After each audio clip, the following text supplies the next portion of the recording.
You are listening to the Park Flyer Podcast, where we discuss our RC adventures.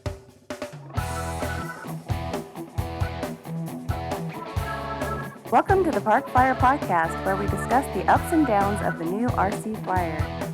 Join your hosts, Michael and Jay, as they take flight at the park. Now on with the show.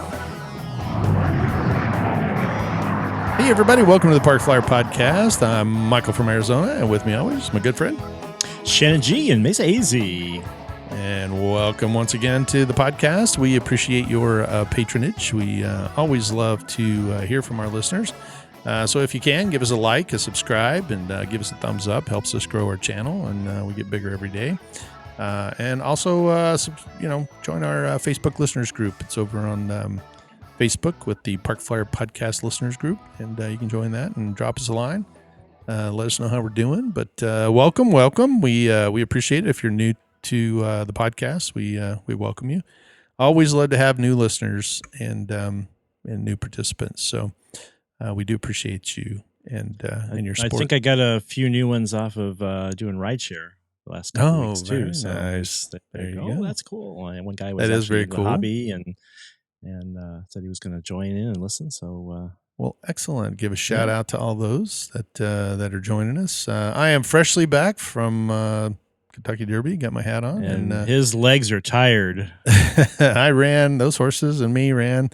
No, it was actually a good time. It was on my wife's bucket list, and we got invited to go. Had a box seat there at the finish line, and it was pretty exciting. So we had a good time. Now we're back. That's awesome. So it's back to reality. So that, unfortunately, I didn't have this week. Wasn't my RC related. It was kind of something else related. Although I did, when I came back, I did go fly with the guys, and I was able to fly the Rebel Max. Barry just got his Rebel Max set up, and he kind of flew it out and basically put this huge smoke pump on it. Went out there at our club, flew it around, put the smoke out. And next thing you know, the fire department showed up because somebody had called and said that they saw an airplane going in, smoking.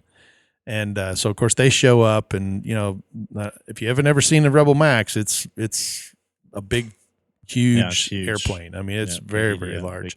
Big and so it would be natural from a distance. It looks big, and it looks like the airplane was headed to the ground, even though it had smoke all over the place. It was smoking, and he was doing aerobatics with it. So the fire department came. They thought it was hilarious. They posted a picture of all of them with the airplane.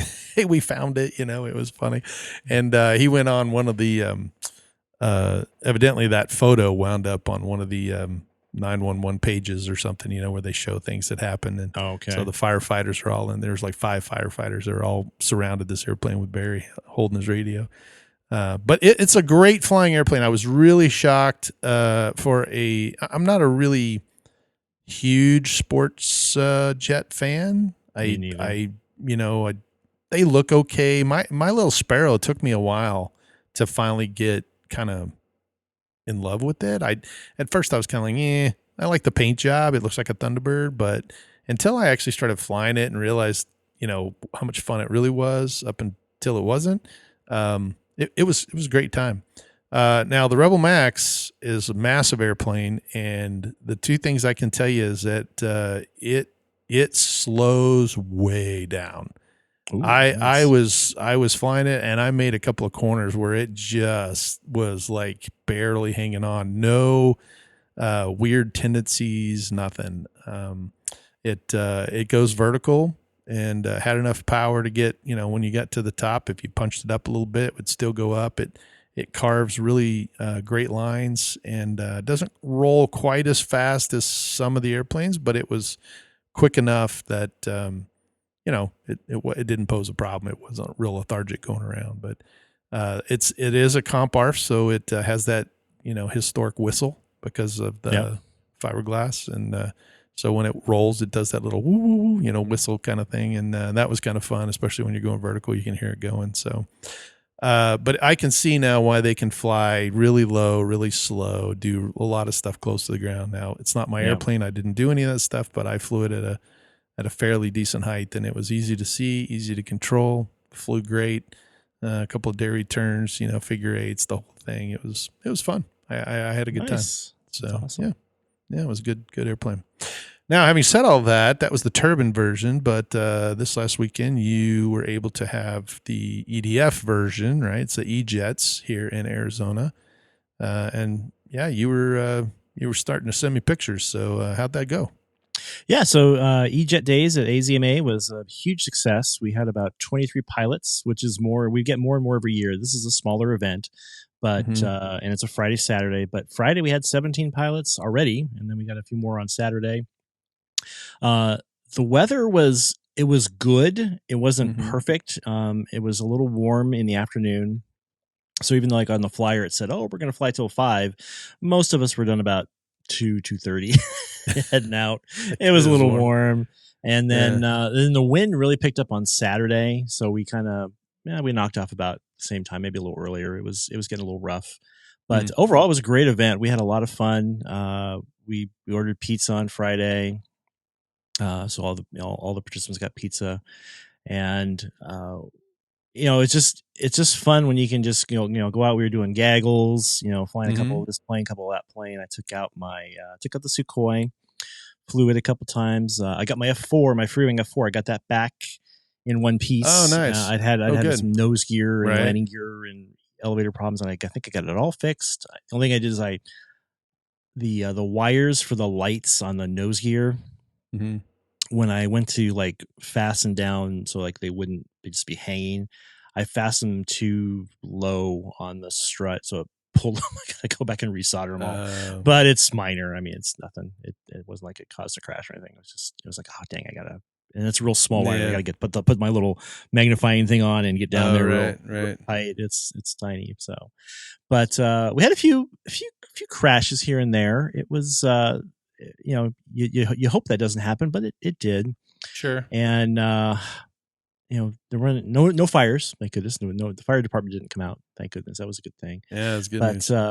But I think some of the highlights. So Bob Ruff's been doing a lot of 3D printing, and he has an S3 Viking, the twin engine Navy plane. Used to be a sub hunter.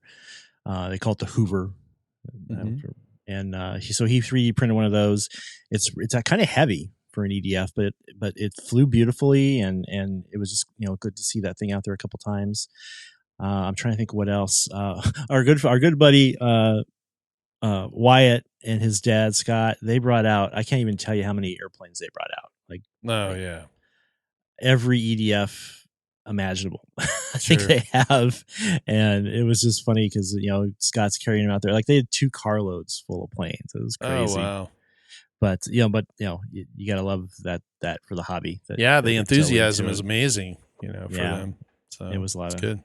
Then Barrett came out on Saturday with his son, and they had some mixed success. I think the wind was kind of playing a factor, so they had a couple little mishaps. But overall, it was a lot of fun, and I think we're going to keep doing it. Again, it was created kind of because we weren't flying as much EDFs in the Jet Rally, and now we're kind of back to that. But definitely a good weekend. Bob Ruff and James Lashman run it, and somebody came up to me, "Oh, thanks for running this event." I don't run this event. Right? Yeah, I'm just here. Yeah. I'm having a good time. I'm attending. Yeah, that's about funny. It. I mean, I hooked up the generators, got them running. That was about all. Oh, there you go. Turned on the music. That's about all I did. So, but it was a lot of fun. I my planes came home in one piece, and it was a bummer that it was like it cooled down like the next day. Of course, it was kind of windy, but it was just a little warm on the afternoons, but it was cooler than it's been in the past. Like I didn't go last year. The year before, it was like already over 100, by noon. Right. And it was just like, and our EDFs don't like to fly when it's that hot. They really don't. No, they're pretty lethargic. Pushing the envelope there. So that's true. But I'm trying to think of there's a few little crashes here and there, mainly just people ran out of battery, things like that, just kind of pushing the envelope. But had a lot of guys come out of the woodwork that just fly EDFs only, so it's kind of fun to see them, and I just hope we continue having it. So Yeah. next So did year. Bear bring out the Concorde? I saw you mentioned he was building one or. So no, Barrett has 2 Concords, 2 fuselages, and I think 1 wing. So he can fly. He's got one painted in the French, one Right. Air France, one painted in British Airways, but he hadn't finished that plane. So he brought out the Arado that we took to St. George, Right. flew that a couple times, and then he brought out the little free wing 64 millimeter F-18, and that's what him and his William were flying. And they also had out the E-flite F-14, the 40 millimeter twin little one. Oh yeah, that was a fun little airplane. Yeah, and that was one of those cases where he ran low on battery. So we actually sent a drone up. Vic Chick-Cinco Jr. brought his drone, a DJI drone, and flew out there, with FPV and found it because he was walking out there for like 10, 15 minutes. He's like, I can't find the thing. It's like, let's put the drone up, and sure enough, said it's right. You're okay. Like walk like 10 feet. Okay, there it is. It's in the bush. So that's funny. Yeah. So too bad they couldn't do like an infrared picture on those drones, right? That would pick up like the battery temperature. They probably could. I don't know why. Yeah. I mean, why can't you? I mean, it's just a matter of, well, and maybe that is a option. I don't know. I think maybe the flying part of it might be challenging if you just went with infrared, or maybe if you had a separate, maybe had a separate camera. So that's, or at least a switch that would be like on off, where you could do it. You could find a heat signature. Yeah, you could probably do that too. Yeah, that's what the police helicopters don't steal my idea. We're partners. Yeah, that's right. We're partners. $1 million idea, and somebody's going to write me and say, "Yeah, we do that right." Yep. So. Copyright. If you're listening, you cannot take this idea. It's ours. That's right. But you heard it here first. No, I mean the technology. Obviously, the technology's there. That's what That's how the police choppers do a lot of their work, and the Apache, and who knows? That's all that. Yeah. But I'm sure there is something we just don't know. I don't know. Yeah, it could be. I haven't played with those enough, but that's a good idea. Well, at least he found it though, because it's a fun little airplane.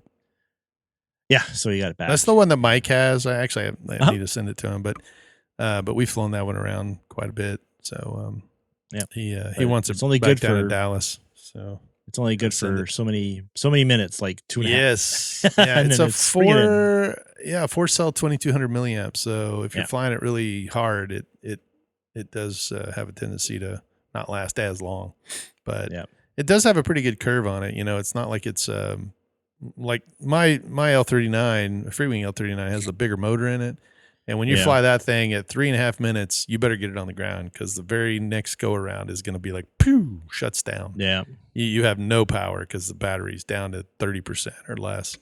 Yeah. And I've run I've gone out there where I was playing around, horsing around with some other guys, and ran my battery down to like 3%, which it took a little bit to coax it back to life. But I was I was like, whew, that would have been devastating, and I just burned that battery up to zero. And my little mishap, I brought out my 737 and came in the land and just bounced it, and then like the nose gear. It just broke loose from the foam, wasn't it? It actually had broken loose there before. It was kind of a weak spot. So, right. And I got it all back together, but it was so windy on Saturday. I left it in the truck. I didn't want to fly it, but other than that, it was a successful weekend. Yeah. What else did you bring out?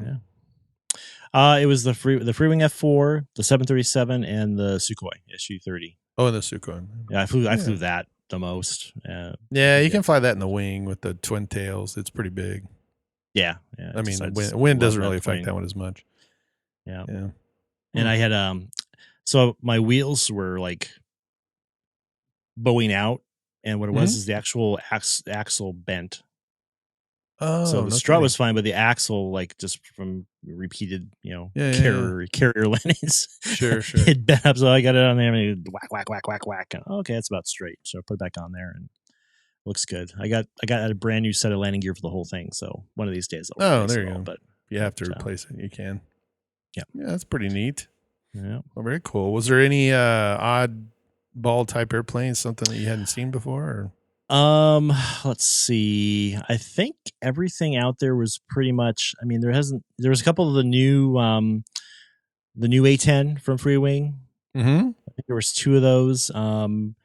James was flying someone's and kind of busted up the nose on it, which is weird for James. James is a pretty good pilot, but just so I think the wind was the factor and kind of. Well, they're nose heavy to begin with. Yeah, I just kind of bounced it a little too hard, but that was a minor thing. And then Clark had dug out some of his older EDFs. He had a suit. He had a space shuttle, and on takeoff, the rotors spun off. So he went from 0 to 100% hero, yeah, brought it down. I think he's had that problem before. Or, no, it wasn't him. It was Barrett had that problem where one of them is zipping out. Yeah, Got to make sure that screw's tight. Yeah, and then what was another one? He had I think it was another one of his Concords, his version of the Concorde, and something with it happened and it went in.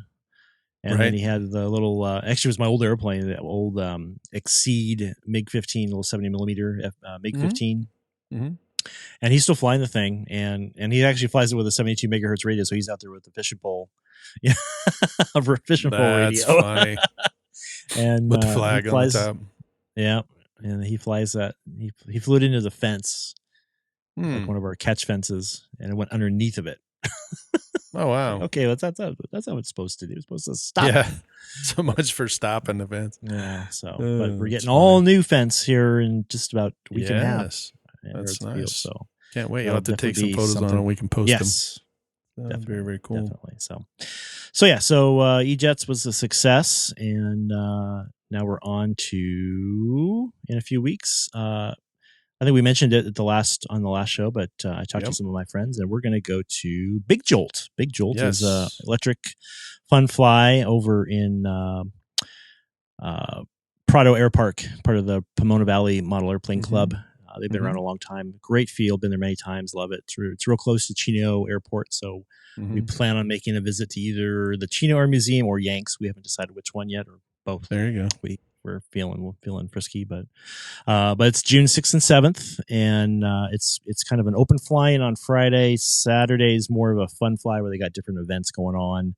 Like they're going to do like a slalom race on the runway where you got to taxi your plane. Oh, that's kind of cool. I did it the last time. It was a blast. I think I got like second place. Really? But, you got to be real, because you got to be you got to be real picky about your airplane, how controllable it is on the ground. Mm-hmm. Yeah. Otherwise, it's just really slipping and sliding and who knows. But yeah, so that was fun.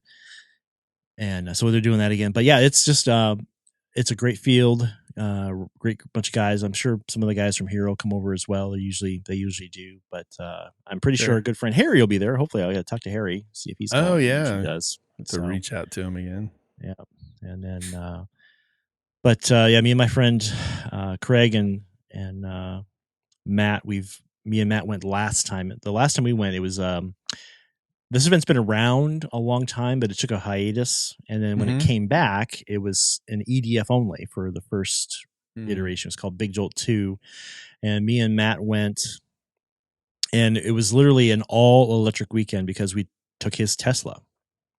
So that's right. We did a podcast on that. Yeah, we did. We took the Tesla, and then all the airplanes in there. They were all electric. That was kind of cool. So we did that, and so this year Craig's doing the driving, but we're taking Craig. We're doing Matt's got a big trailer, and so we're gonna take a pretty good contingent of aircraft, I think, and make the most of it. Very good. So I'm very excited about that. I love the road trips with RC. You kind of they're always fun.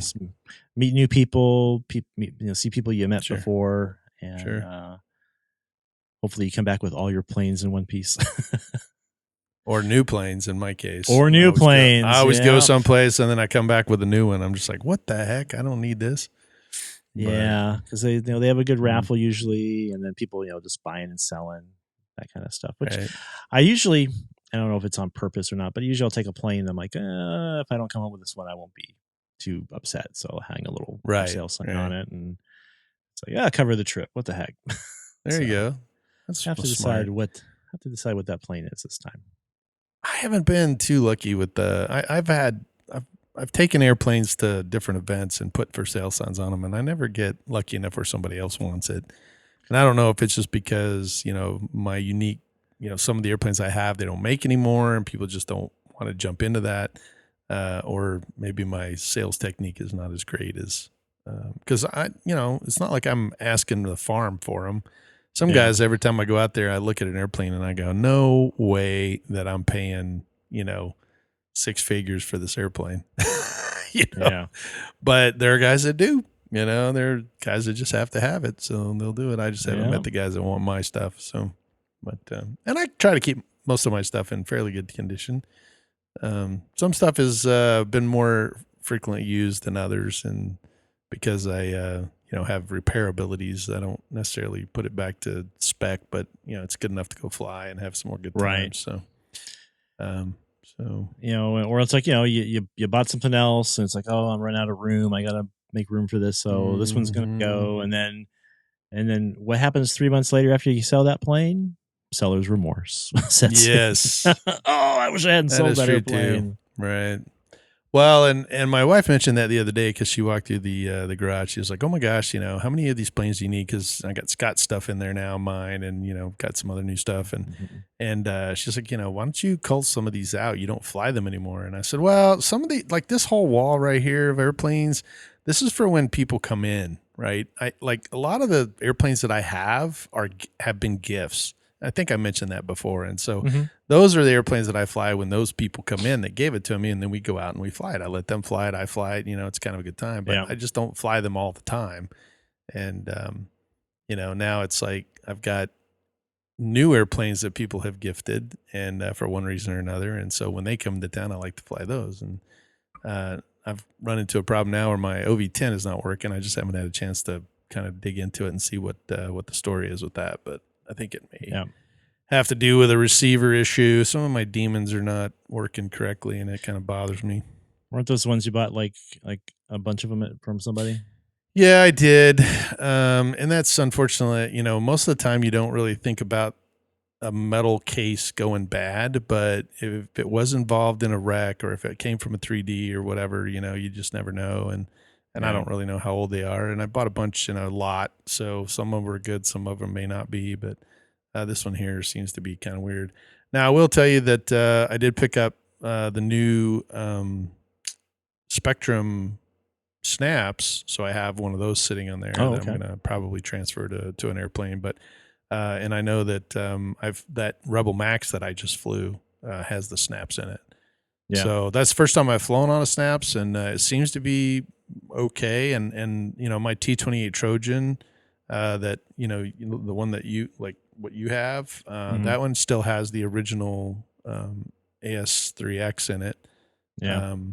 So I mean, I am comfortable. The Cessna has the AS3000 in it, so I mean, I am flying with multiples where before I was only flying demons. I might be able to pull some of those out and try to switch it out, take it out of one airplane, put it in this one and see if I can get it to do better or whatever. But they were so convenient, they're small, they're all in one. I can use it as a receiver. And so it was just a convenient way for me to do it, as opposed to putting a receiver and then a box in it that's going to run. So that's the way the snaps is. It's a separate box that you just hook into your receiver. Which is great, but at the same time, the one thing I like about the snaps and the AS3000 is that you can do it right on your radio. Where if the Demon has a problem, you have to put it on a computer, right? And you have to carry your computer to the field because you have to hook it up, and then you have to same with the Aura. So I've got the Aura. Right, the Aura is the same like way. that. Yeah, which is great, but it is convenient to have it right on your iX20 and just be able to go to the page and change all the settings on it and kind of to tweak it the way you want it to. But on the Demon side, almost all of them, once I put them in an airplane and got it tweaked out, then I just copied that to every airplane out there because then it flies the same. So that was the convenience of that. But I do like, being able to make things, change things on the fly if it's, not something that I like. So I don't know. It's a new technology's coming out. You either have to embrace it or not. And, for me, it's a little bit tougher, but I see it. And, and the price tags, everybody's kind of racing to the top of that flagpole. I'm just like, man, what the heck, So, I mean, I started out with the lemon receivers for, $5. And now some of these receivers are $500. So I'm just like, that's quite a huge jump in the time frame that I've been, 20, 30 years that I've been flying. It's come a long way, but man, I mean, and the snaps, I think, is a 6 channel now. I mean, or 6 axis, where before, you started with 3 and then went to 4 and then 5 and then 6. And then, it's just being able to have access controls to all of those is just kind of, interesting. Yeah. So steering servos, the whole deal. So, but it's amazing technology. So got to embrace it, I guess. Yep. So I'm halfway between Spectrum and Free Sky. So I'm kind of playing both sides there. And I haven't done all of the updates on my Free Sky yet. I got to do all that. And I think this summer I'm going to bite the bullet on a few of my planes that I have my Free Sky stuff in, because you got to pull the receivers out to especially if they're the stabilized ones, you got to pull them out to reinitialize them, because you have to move them around. You can't just do the airplane. So I got to do that, and I got to upgrade all the software and all that. But the process has become a lot easier, and I've spoken with a couple guys who have done it. It's not a problem, and I got plenty of support for it, no matter what. There you go. Forward to getting that done. As my goal this summer is to get, of course, remember about over a year ago, I'd gotten that big air tractor, and it went in on the second flight. It went in. And I've gotten all the parts for it, and I started doing some work to it, just kind of got set off to the side, but I'm like, I miss that plane. So, and that's when I've got I got a FR Sky receiver stabilized in, so I got to do all that. So that's a goal. Well, right before I left town, I was working on one of the little L39 turbines. And, of course, this is the plate that sits in there that holds, the radio and all the other stuff in there. It's a radio tray.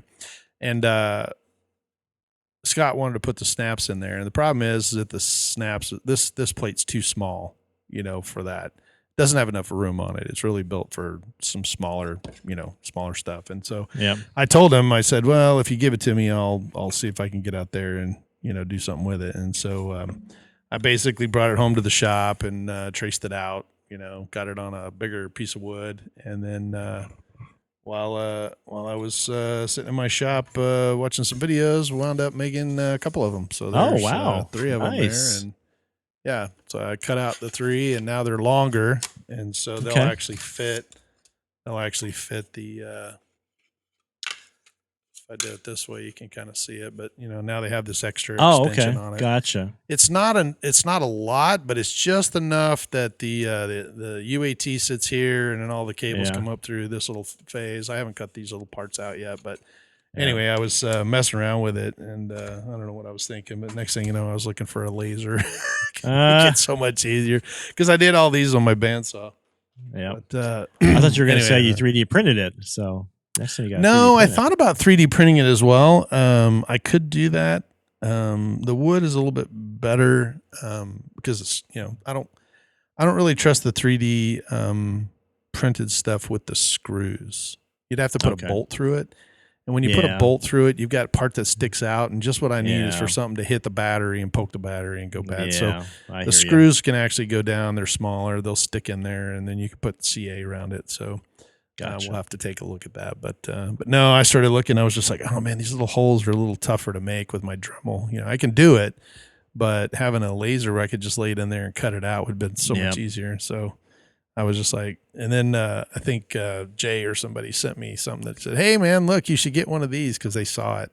And even Scott was kind of like, oh, if you had a laser for your shop. And I'm like, where am I going to put it? I'm already out of room.